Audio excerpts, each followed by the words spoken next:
Hi, I'm Clare Davies, and we're here for Mental Health Chats. And today I'm really pleased to be able to introduce to you Warren Davies, who is known as the Unbreakable Farmer. Hi Warren, how are you going? G'day Claire, how are you? I'm very well, thank you. This is part of our wider series. Find the full interview in the playlist for this series. So the three lessons that I share with any of the audiences that come and listen to me speak is my number one lesson is that communication is key. We need to communicate with everyone, with the people around us, communicate our emotions, communicate how we're feeling and what challenges we're facing. And particularly us blokes, and particularly in the rural setting where I focus a lot of my work on in rural and regional Australia, is that it's not something that we talk about easily, our emotions, and we're very guarded about that. We need to express that more and talk about that. So that's why communication is my number one lesson.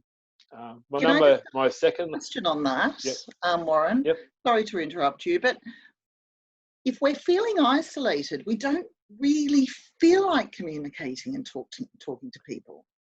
So what would be your advice for somebody who, communication's great, and that's why we're doing mental health chats, to open up those conversations. But if we're feeling really isolated, and loneliness is known to have more detriment to your health than smoking 15 cigarettes a day. So if we're feeling isolated, what can we do? It's a really tough one. When you get to that stage, when you're isolated, when you feel like you're isolated and you can't reach out. But the thing I always talk about in that communication piece is understanding who your support network is.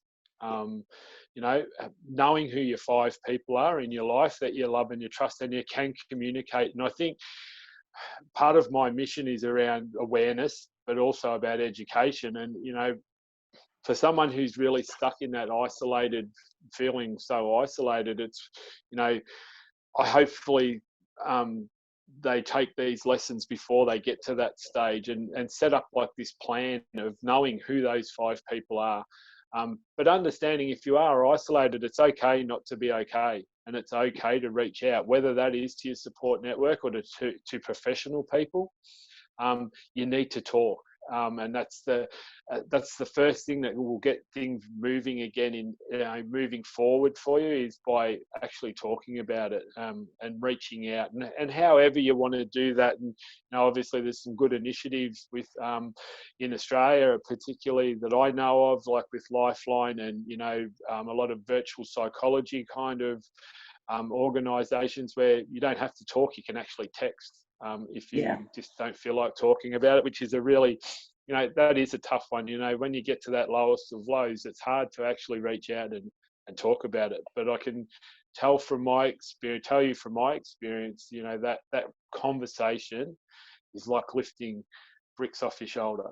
Yeah. And it's an important step in your recovery, or at least getting on that pathway to be able to get the help that you need.